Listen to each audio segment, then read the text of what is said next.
Iarabanao ny tokantrano manaraka ny météo amin'izao fotoana izao toy izao ny tsara azo avy amin'ny zana-bolana tamin'ity an'ity manomboka miverina miamaina ny andro amin'ny akapobeny saika manerana ny nosy ary atombanana iverina indray aloha ny zavona vao maraina ho an'ny avoatany sy ny atotany atsinana ny nosy iny ny maripana ihany koa dia miakatra aloha ny maripana atao anatin'ny 3 andro ary mety isongadina izay fiakarana maripana izay any amin'ny fiandohany herinandro vaovao any zany zay ny mahakasikasika an'iny fa raha ny toetry ny androntsika ho an'ny rapizy vao maraina dia isy ny zavona ho an'ny ilany atsinana ny avoatany sy ny atotany atsinana ny nosy iray manontolo mety isy ny atandrivindraona ho an'ny faritra sava sy ny faritra analanjorofo mandraona kosa ny andro ho an'ny faritry melaky sy manakaiky ny nosy be any ny ambiny kosa dia anjakany masoany tanteraka ho an'ny rapizy tolakany dia mbola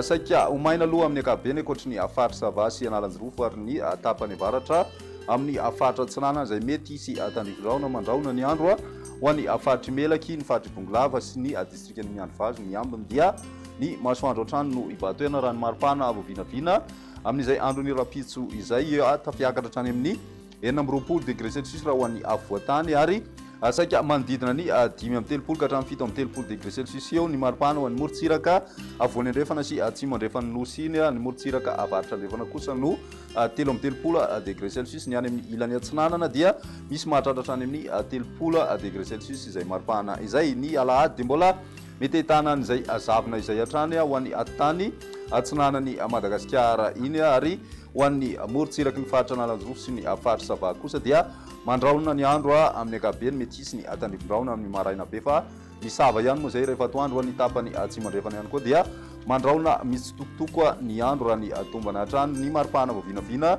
eo amin'ny 12 ka hatramin'ny 9 ho an'ny avoatany ary manodidina ny 7 ka hatramin'ny 3 kosa ho an'ny morontsiraka atsinana ny nosy ny any amin'ny ilany andrefana dia miakatra hatrany izay maripana izay ary mety tonga hatrany amin'ny 13 degré celsius ny maripana hitantsika any amin'ny faritry betsiboka amarantsika ny fandarana ary amin'ny tian'ity mbola mitoy hatrany ny zavona vao maraina ho an'ny alatsinainy indrindra ho an'ny ilany atsinana ny avoatany sy ny atotany atsinana ny nosy ny tapakandro ariva kosa dia mety hitoetra indray ny tandrivindraona vitsy any amin'ny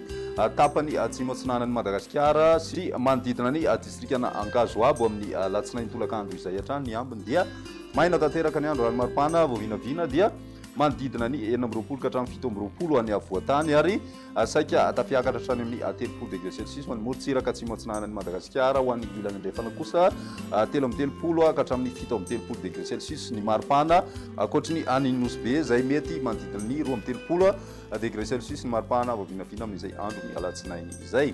ny toetry ny rivotra kosa ary nandritry nyity herinandro ity dia nijanona ho antony amin'ny akapobeny izay tany fahatony-rivotra izay raha teto Antananarivo manokana raha ny mandravitry ny toetry ny androntsika no jerena dia efa navinaina hijanona antony hatrany izay tany fahatony-rivotra izay raha ny eto Antananarivo manokana izay ny meteo tamin'ity an'io ty ary raha pisy ray fotoana manaraka veloma to